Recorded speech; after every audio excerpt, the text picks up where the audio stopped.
Okay, now आगे देखते हैं गोल्गी एपरेटस। एक हमने पूरा देख लिया है, समझ में आ गया पूरा एंडोप्लाज्मिक रेटिकुलम कि भाई वो फिर से एक बार क्विक फास्ट रिवीजन क्या कि वो क्या है, तो वो ट्यूब्स एंड शीट्स है। कैसे दिखती है वो? ट्यूब्यूल्स, राउंड और से ऑब्लॉन्ग शेप वेसिकल्स जैसी दिखती है। अच्छा, क्या क्या है? दो टाइप की होती है, एससीआर एंड आरईआर। जो आरईआर है वहां पर क्या है? डॉट डॉट डॉट डॉट है, वो क्या है? रिबोसोम्स है। और वो कहाँ प्रोटीन जहां बनता है वही है site of the manufacturing of protein. तो अब ये जो प्रोटीन है वो प्रोटीन कहाँ यूज होता है? सेल मेम्ब्रेन को बनाने में। तो कई प्रोटीन्स और लिपिड्स यूज होते हैं सेल मेम्ब्रेन को बनाने में। एंड हमारे ईआर की सेल मेम्ब्रेन, ईआर की मेम्ब्रेन और सेल मेम्ब्रेन, प्लाज्मा मेम्ब्रेन का स्ट्रक्चर क्या होता है? सेम होता है। ये भी हमने देखा। और सम ये तो इसमें से जो लिपिड और ये पर्टिकुलर हमारा प्रोटीन, लिपिड एंड प्रोटीन जो है उससे सेल मेम्ब्रेन बनती है, मतलब ईआर की सेल मेम्ब्रेन भी बनती है जो ईआर जैसी होती है स्ट्रक्चर में। और दूसरा क्या है? दूसरा हमारे लिपिड्स एंड प्रोटीन्स जो है वो एंजाइम्स और हार्मोन की तरह काम करते हैं। ऑलमोस्ट जो ईआर है वो क्या बनाता है? नेटवर्क सिस्टम बनाता है। नेटवर्क सिस्टम बना रहा है इसलिए एक इंपॉर्टेंट रोल उसका क्या है? टू ट्रांसफर दी प्रोटीन कहां पर? डिफरेंट सेल ऑर्गेनेल्स में और न्यूक्लियस में ट्रांसफर करता है। दूसरा फंक्शन क्या है? It provides the cytoplasmic reference. Okay, cytoplasmic reference और से फ्रेमवर्क, साइटोप्लाज्मिक फ्रेमवर्क। क्यों? For some biochemical activities. और फिर वो वर्टेब्रेट्स वाला पॉइंट देखा कि वर्टेब्रेट्स में जो लीवर सेल होते हैं वहां पर एसईआर क्या करता है? Detox. SER important role play करता है क्या? To detoxifying the poison and drugs. Done. तो ये पूरा हमारा क्या था? ER, endoplasmic reticulum. अब दूसरा देखते हैं गोल्गी एपरेटस। क्या? Golgi apparatus. देखो, the Golgi apparatus first described by the Camillo Golgi. ये पूछा जाता है, साइंटिस्ट का नाम है क्या? Camillo Golgi. तो याद रखना किसने डिस्क्राइब किया था?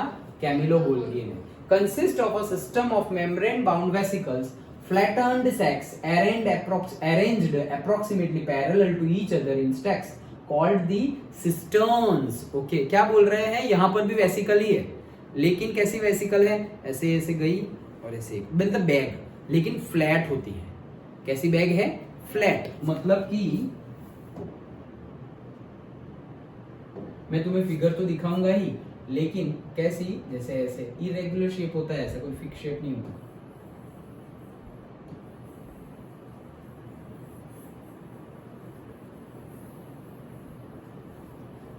ऐसी फ्लैट होती है और बैग्स होती है। बैग है, ये एक बैग है, दूसरी, तीसरी, चार, पांच, लाइक दैट, और फ्लैट होती है। डन। और इसी को क्या बोलते हैं? सिस्टर्न्स। डन। ओके, तो दिस इज गोल्गी एपरेटस। अच्छा, these membranes often have connections with the membranes of ER and therefore constitute another portion of a complex cellular membrane system. तो ये जो गोल्गी एपरेटस की मेम्ब्रेन होती है वो मेम्ब्रेन ईआर की मेम्ब्रेन के साथ भी कनेक्टेड होती है। गोल्गी एपरेटस की मेम्ब्रेन और ईआर की मेम्ब्रेन एक दूसरे के साथ क्या होती है? कनेक्टेड होती है, इसलिए एक कॉम्प्लेक्स स्ट्रक्चर बनाती है, ऐसा बोल रहे हैं। फिर से पढ़ रहा हूं। These membranes often have connections with the membranes of ER और उसकी वजह से and therefore constitute another portion of a complex cellular membrane system. इस सेल्यूलर मेम्ब्रेन सिस्टम का जो कॉम्प्लेक्सिटी है वो और बढ़ जाता है। क्यों? क्योंकि इसकी मेम्ब्रेन और इसकी मेम्ब्रेन भी एक दूसरे से क्या है? कनेक्टेड है। Done. Okay, the material synthesized near the ER is packaged and dispatched to the various targets inside and outside the cell through the Golgi apparatus. तो क्या हो रहा है? ER में जो भी बना ना प्रोटीन एंड ऑल, तो हमने बोला ना कि ये सब ER भेजता है। तो भेजने से पहले गोल्गी एपरेटस क्या करता है? ER से ये आ गया प्रोटीन एंड लिपिड, उसको अच्छे से मस्त पैकिंग करेगा, बैग में भर के अच्छा चलो ले जाओ।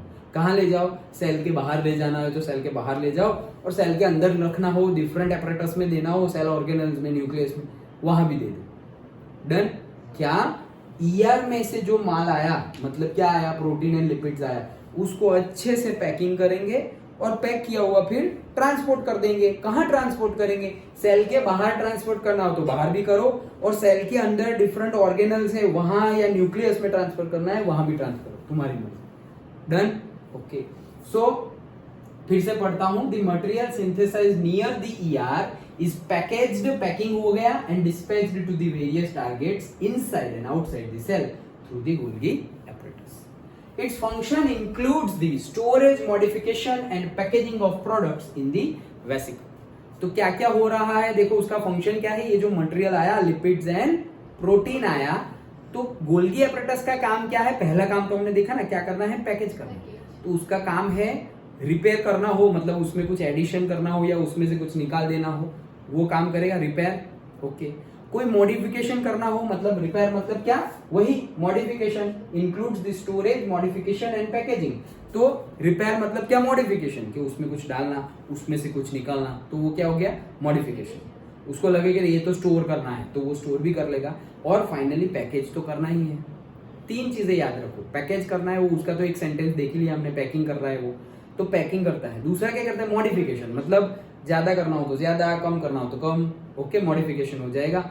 एंड तीसरा क्या? स्टोर करना हो तो स्टोर भी कर रहे हैं। डन? ओके, अच्छा चलो आगे। In some cases complex sugars may be made from simple sugars in the Golgi apparatus. तो क्या बोल रहे हैं? कई केस में, हर बार नहीं, लेकिन कई केस में क्या होता है? कॉम्प्लेक्स सुगर्स बनती है। कहां से? सिंपल सुगर से। सिंपल सुगर से कौन सी सुगर बनती है? कॉम्प्लेक्स शुगर बनती है। तुम जैसे जैसे आगे पढ़ते जाओगे बायोलॉजी एंड केमिस्ट्री, तो उसमें हम सब सीखेंगे। सपोज ग्लूकोज है तो उसको कौन सी शुगर बोलते हैं, और सपोज फ्रूट्स में से मिल रही है उसमें हम फ्रुक्टोज बोलते हैं। Different different types of sugar होती है। शुगर मतलब इट्स नॉट ओनली जो हम खाते हैं चीनी, वो एक शुगर नहीं है। तुम अगर डिटेल में जाओ, डिफरेंट डिफरेंट शुगर के भी टाइप है। ओके, तो वो हम देखेंगे, लेकिन कहने का मीनिंग क्या है कि कॉम्प्लेक्स शुगर बनती है। कहां से? Simple sugar. सिंपल शुगर है, उसमें से कॉम्प्लेक्स शुगर बनानी है। कौन बनाएगा? ये गोल्गी एपरेटस बनाएगा। डन? तो sometimes in some case complex sugars may be made from the simple sugars. The Golgi apparatus is also involved in the formation of the lysosomes. Okay, तो आगे हम लाइसोसोम्स के बारे में पढ़ने वाले हैं। ये भी एक एपरेटस है हमारा। ओके, ये भी एक सेल ऑर्गेनल्स है। क्या? लाइसोसोम्स। अभी पढ़ा था ना सेल ऑर्गेनल्स में इंट्रोडक्शन में। तो क्या हो रहा है कि कई बार Golgi apparatus is also involved, जब लाइसोसोम्स बनता है उसमें भी इसका पार्टिसिपेशन होता है। किसका? गोल्गी एपरेटस का। सिंपल है।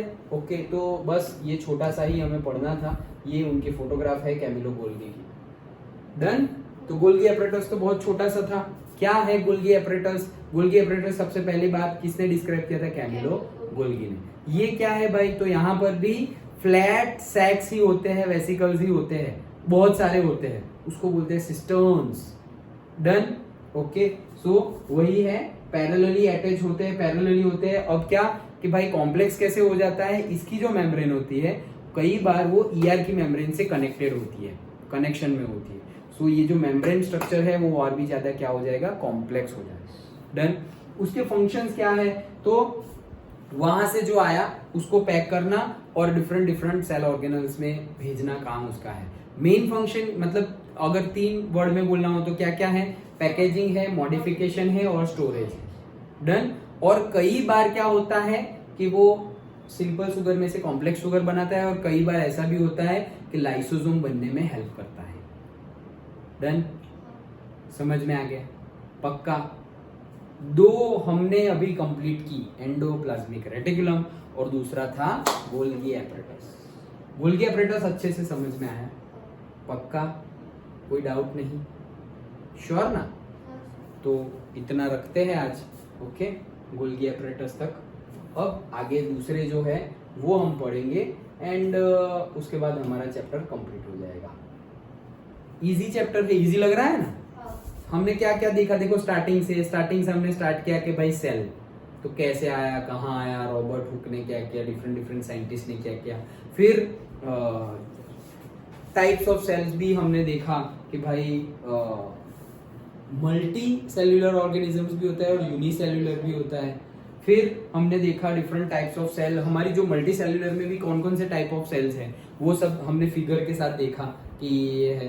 फिर 3 मेन फीचर्स के बारे में हमने देखा सेल के, दैट इज सेल मतलब cell membrane, cytoplasm and nucleus.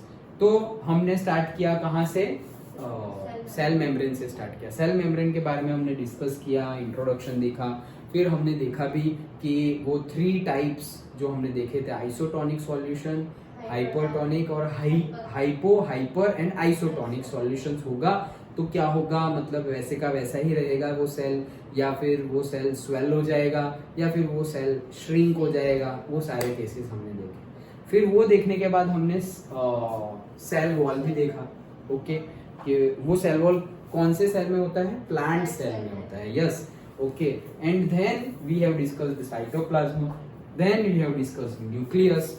आज हमने देखा एंडोप्लाज्मिक सेल ऑर्गेनल्स, अब डिस्कस करने वाले हैं। तो आज हमने देखा क्या, एंडोप्लाज्मिक रेटिकुलम, एंड दूसरा सेल ऑर्गेनल्स हमने देखा गोल्गी एप्परेटस।